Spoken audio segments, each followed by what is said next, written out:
Do you have some statistics on our local area as far as the average age that a young boy or girl is first trafficked, how they fall into it, the average, what ends up being the average outcome of that in their lives? Because I'm really more interested in finding out more on how it affects our local community. Well, you'd really have to start by asking, are we talking about sex trafficking or labor trafficking? Because the answer would be very different. But if we're talking about sex trafficking, the national average is about 14 years old. And I would say that locally, probably between 14 and 16 is the average age of the victim we've seen.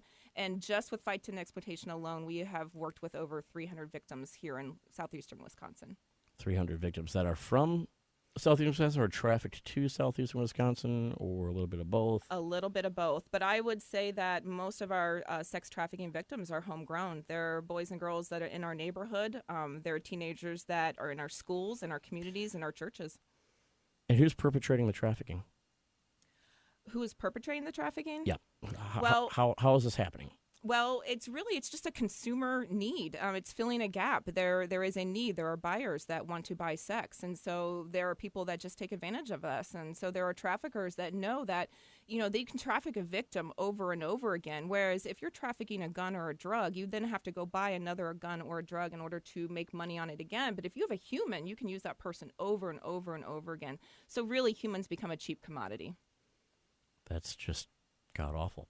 It is. I don't have any other words. Now, is there a large amount of labor trafficking going on in our area as well? There is. There absolutely is a large amount of labor trafficking. And we're a big agricultural state, so there are a lot of migrant workers, and unfortunately, some of the trafficking can kind of come through that. What's the profile of somebody who has been trafficked or is being trafficked for labor in our area? How would you recognize that?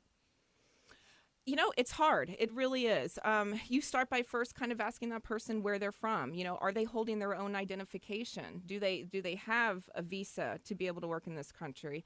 A lot of times the labor trafficking victims do come from other countries, and so we have to really be able to recognize where they're working. Are they on the farms? Are they working in hospitals, cleaning beds or cleaning in different restaurants? Are they in nail salons? Are they in massage parlors? So really, there are so many industries that we can find labor trafficking victims. It's not just agriculture. So it is kind of a hidden crime. It is hard to find. Would you say that the overwhelming majority of them are people that have been brought to this country from other countries with the promise of the American dream, and they end up being the American slave? Is that really an accurate depiction of the majority of labor trafficked victims? When we're talking about migrant workers that are coming in to do agricultural work, there are a lot of temporary work agencies along the southern borders of our country that are bringing these people in very legally, and they are applying for these visas and being able to work. But unfortunately, the visas, what they do is only allow you to work in a very specific place. And so sometimes these agencies will take the workers to different states and different farms that the visas are not set up for, and that's in turn where you kind of find some of that trafficking can happen when you're paying somebody such menial and wages, and you're not providing proper health care, proper shelter, access to medication. It really can happen just that easily. And are they having violence perpetrated against them if they don't perform? How are they able to break the cycle and get out of it? Are they just putting up with it because they think that they don't have any other options?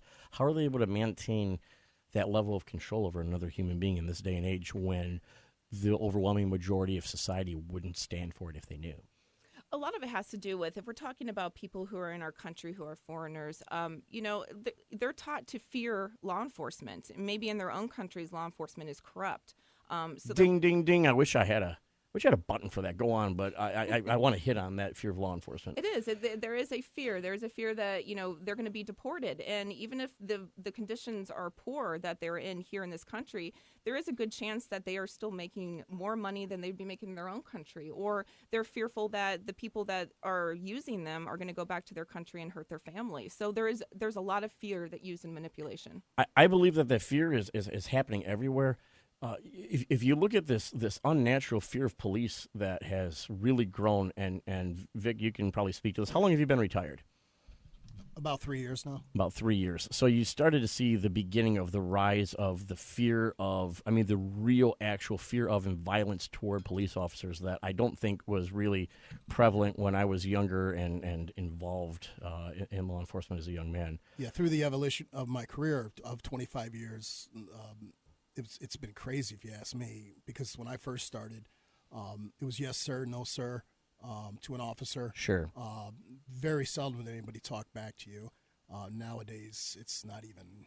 I really truly believe that this movement afoot, and Black Lives Matters is part of it, I'm sorry to say, this movement afoot to make people distrust, hate, fear police officers, and especially people of color, especially people that are immigrants, is designed to divide. It's designed to divide us further. It's designed to create this system where there is no trust and there is chaos, because when you have chaos, bad actors can thrive. Yeah, I agree with that somewhat. I also say that mothers and fathers of children instill that in them when they're younger. Sure. But they're getting their to be information. afraid of police officers. And that was always the case a little bit. But I feel like it's gotten pushed. I feel even the mothers and fathers are getting propagandized. They're getting a little more radicalized as to how they feel about this. And I don't remember a time, and it's not like I'm as old as Moses, but I'm not a young kid anymore either. I don't remember a time, at least in my lifetime, where there was always a natural fear, maybe even a dislike of cops. Heck, teenagers call them pigs even back in the 1980s, and it was kind of a tongue-in-cheek thing. But when a squad car pulled up and you started getting asked questions, it was yes sir, no sir, and you acted appropriately with respect. But and there were things going on in the community with law enforcement to really humanize the fact that these are men and women who are going to work every day, just like me, just like Carrie over here. And these are people that have families that they want to go home to. These are people that are just trying to pay their bills.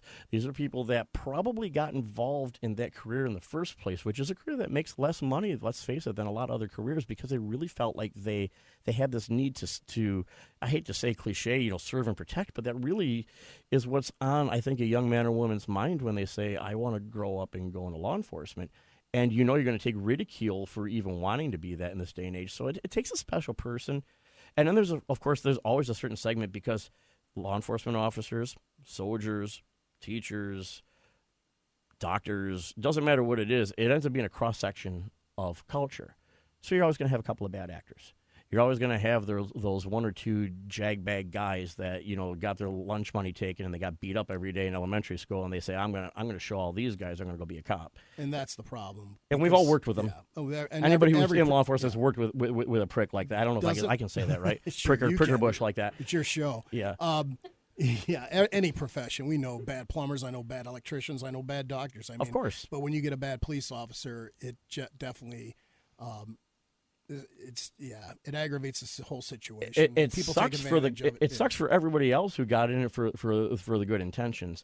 And it's funny that an entire career of people can be categorized because a couple of them are bad actors. Sure. And nobody sees anything wrong with that. But if we were to say that there were a bunch of purple people who moved here from Venus, and a couple of purple people have been breaking in and stealing stuff from us, and everybody decided that they didn't like purple people anymore, there would be a huge backlash against it, when really the two are exactly the same. You take any cross-section of culture, and you're going to have some bad actors. And if you add some desperation in there, it's going to become a little more apparent.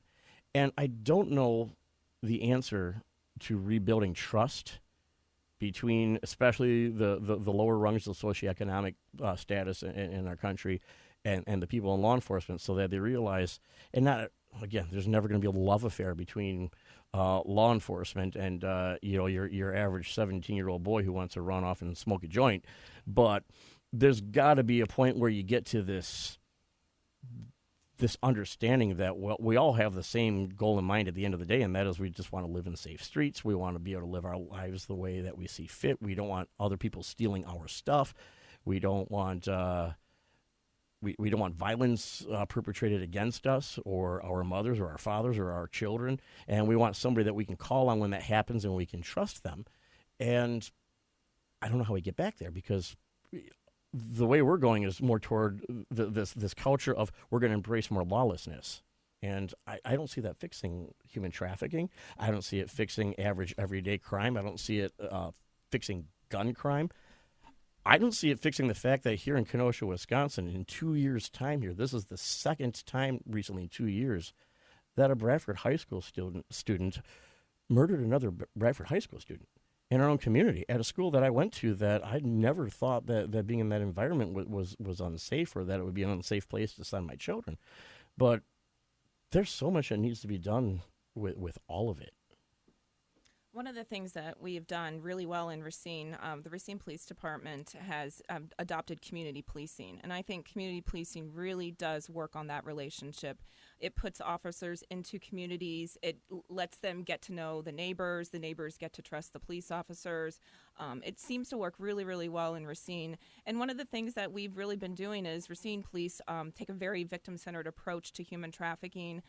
They do not arrest what you call, quote, prostitutes at all. They really do want to build that trust. What about the Johns? Are they arresting them yet? Because it doesn't seem like that's happening.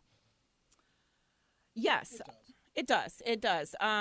We work on proactive undercover efforts to recover victims of human trafficking. So our focus is on recovering the victims themselves. That's the number one focus. The number two focus is, getting the pimps, getting the traffickers off the street. So, but the pimps are, honestly, and I'm not saying this in a complimentary fashion, they're in business to make money.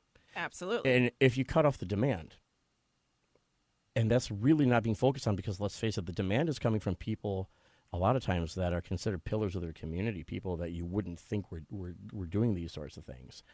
The Robert Crafts of the world are getting a pass on this. Hello, Brian. What's that?